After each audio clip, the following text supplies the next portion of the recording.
Jamaah. Oh jamaah. Alhamdulillah. Baik, sekarang kita masuk ke dalam segmen Tanya Dong Ustadz.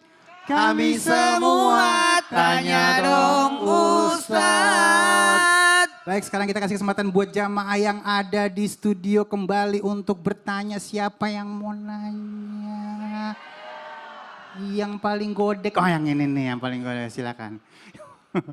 Assalamualaikum warahmatullahi wabarakatuh. Waalaikumsalam warahmatullahi wabarakatuh. Saya Tuti Fatimah dari Majelis Darusolihin Parungkuda Sukabumi. Assalamualaikum Pak Ustadz Syam.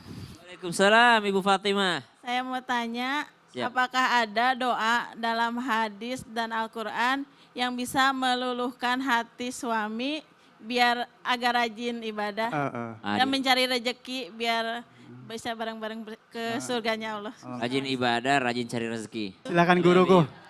Guru-guruku serta penanya yang dimuliakan Allah Subhanahu wa taala. Diruqyah Bu, beneran diruqyah. Karena Al-Quran itu kan juga asyifa. Al-Quran itu juga penyembuh. Jadi kalau dikatakan adakah ayat-ayat yang bisa saya bacakan untuk suami saya, semua ayat itu mulia.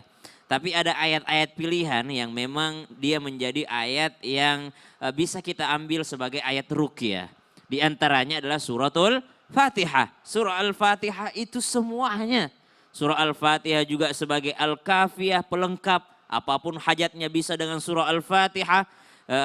Surah Al-Fatihah juga asyifa sebagai penyembuh. Kalau kita anggap malas itu adalah penyakit, maka kita niatkan dia obat sebagai penyakit malas tadi itu, subhanallah, maka bacakan surah Al-Fatihah. Nah ini kembali lagi, perbedaan itu kalau masalah mendasar mungkin kita tidak berbeda bahwa Al-Fatihah itu adalah Al-Quran, betul? Tapi masalah furu'nya mungkin orang akan berbeda. Ada orang mengatakan Al-Fatihah itu hanya dibaca dalam sholat. Al-Fatihah itu hanya dibaca untuk air. Al-Fatihah itu cuma, tapi ada guru-guru kita juga menjelaskan Al-Fatihah itu bisa dibacakan untuk suami. Seperti guru kita Ustadz Maulana mengajarkan, bacakan 40 kali itu untuk suami. Melunakkan hatinya. Ya, bahkan dikatakan di antara guru-guru kami juga menjelaskan, bacakannya itu kapan? Bisa pas dibacakan di dekatnya, bisa juga melalui jarak. Bagaimana melalui jarak? Ibu baca sendiri habis sholat. Habis sholat baca 40 kali, niatkan untuk melembutkan hati orang tersebut. Siapa? Suami, anak-anak. Ada lagi dalam Al-Quran, ba'da naqul a'udzubillahi minasyaitonirrajim. Ya ayyuhalladzina amanu isbiru wa sabiru wa rabitu. Wattaqullaha la'allakum tuflihun. Di dalam Al-Quran surah Ali Imran ayat terakhir, ayat 200, Allah Subhanahu wa taala berfirman, wahai orang-orang yang beriman, isbiru, bersabarlah, wasabiru, tambahkan kesabaranmu, warabitu, tambahkan lagi kesabaranmu. Ayat ini bisa kita bacakan ke air untuk diminum oleh orang yang kita minta dilunakkan hatinya. Tapi kalau urusan dia malas cari kerja, urusan dia malas beribadah, usaha kita yang pertama adalah doa, tapi usaha kita yang kedua adalah dengan cara mengingatkan Bu, bukan menasehati. Kenapa? Karena menasehati itu dari atas ke bawah, tapi mengingatkan itu adalah dari bawah ke atas. Dan ibu kan ini sudah berkoalisi, hari ini kita bahas tentang koalisi. Artinya ibu mesti berteman dulu sama suami, mesti bersahabat dulu dengan suami. Jangan anggap suami ini adalah musuh, anggap dia adalah seorang sahabat, anggap dia adalah seorang yang subhanallah bisa diingatkan. Setelah itu ingatkanlah untuk mencari nafkah, ingatkan untuk beribadah. Jangan sampai sholatnya pas disolatin doang. Allah makasih guruku ilmunya. Iya, sama-sama. Iya, emang kadang-kadang suka nganggap musuh sih, jadi didoain juga gak tembus ya. Anggap saudara, keluarga, disayangin, dicintain, nanti doanya tembus insya Allah ya. Nah baik, sekarang kita langsung aja lihat ada pertanyaan dari Instagram @ayuhastari12. Assalamualaikum ya Habib, Masya Allah untuk Habib berarti ini ya. Bagaimana jika benarkah bahwa nanti di hari akhir semua jin, jalan akan memanggil anggota koalisi dari manusia-manusia? Benar ya jin ya tulisannya ya? Kok bisa Bib? Emang apa yang dilakukan koalisi? Waduh nih aku agak-agak jauh banget ini ya. Silakan Habib. Bismillahirrahmanirrahim. Allahumma sholli ala sayyidina Muhammad wa ala ali sayyidina Muhammad. Inilah yang paling berbahaya. Manusia akan dikumpulkan dengan siapa? Dengan junjungannya. Siapa itu? Setan. Oleh karena itu di muka bumi ini cuma ada dua. Mengikuti aturan Allah dan Rasulnya, mengikuti Nabi Muhammad SAW sebagai apa? Sebagai khataman nabiyyin, Sayyidul Mursalin, Sayyidina wa Habibina Syafi'ina Maulana Muhammadin.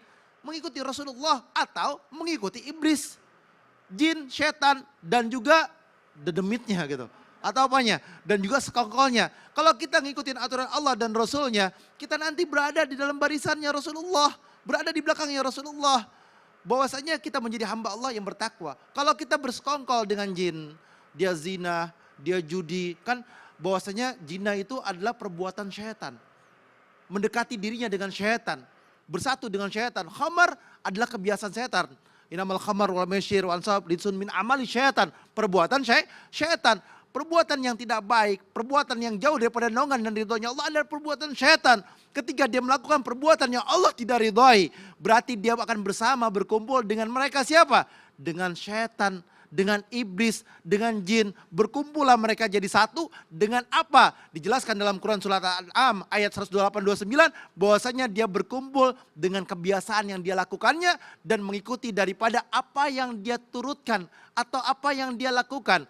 Kalau kita mendengar seringkali surat untuk apa? Untuk ruqyah, ya kan? Qul a'udzu birabbin nas, malikin nas, ilahin nas, min syarril waswasil khannas, alladzi yuwaswisu fi sudurin nas, minal jinnati wan nas. Jadi berbahaya tuh, ada jin, ada manusia yang menyerupai jin. Oh enggak mungkin.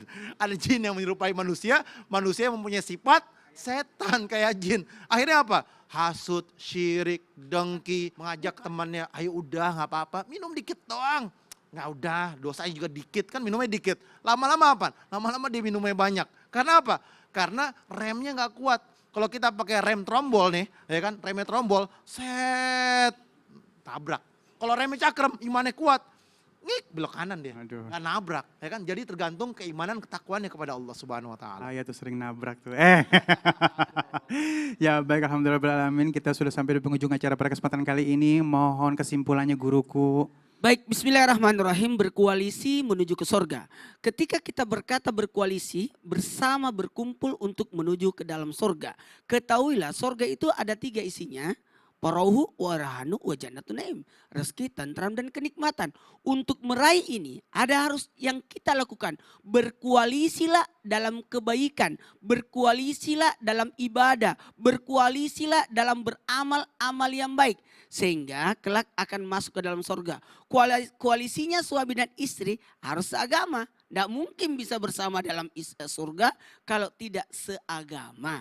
Itu. Makanya ada aturan syariat yang harus diikuti. Berkoalisi dalam al-kebaikan, bukan berkoalisi dalam al-keburukan. Masya Allah. Ustaz Syam, silakan Ustaz Syam doanya. Bismillahirrahmanirrahim. Alhamdulillahi Rabbil Alamin. Allahumma salli ala Sayyidina Muhammadin Nabiyil Ummi wa ala alihi wa sahbihi wa sallim. اللهم إنا نسألك حبك وحب من يحبك والعمل الذي يقربنا إلى حبك يا Allah, kami memohon cintamu dan cinta dari orang-orang yang mencintaimu dan dicintaimu ya Allah, dan bantu kami mencintai beramal soleh kepadamu yang menimbulkan cintamu ya Allah.